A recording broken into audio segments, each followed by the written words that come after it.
Well, the last few days have been very hot. It's still 30 degrees Celsius outside right now, and it's 10 after 8. We're going on wheat still. After tonight, hopefully we only got like about a day and a half left on the wheat, and then that'll be done.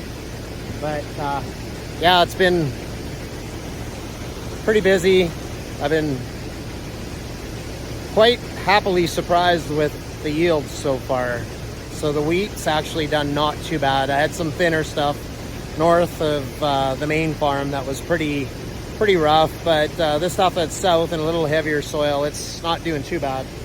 But yeah, I think we got one more really hot day, and then it's supposed to be a little bit cooler. But it's great harvest weather, but you just got to be careful around the equipment and make sure it doesn't get too hot, and always worried about fires and stuff. But yeah, overall it's been a good couple days. So that leads us right into this week's joke. So if you're cold in a room, why should you go in a corner?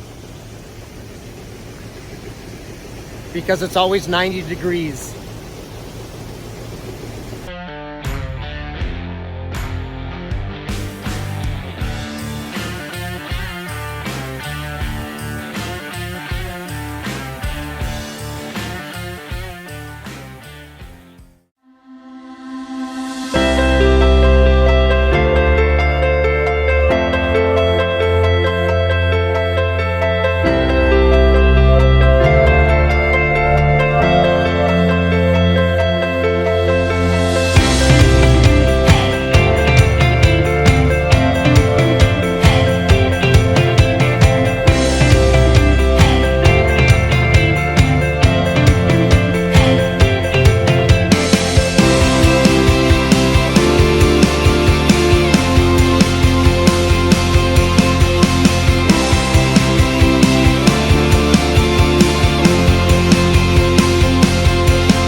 So it's almost the end of another day of harvest, just unloading some wheat from down south, bringing it home, and just ready to call her quits for the night and get at her again tomorrow. Have a great night.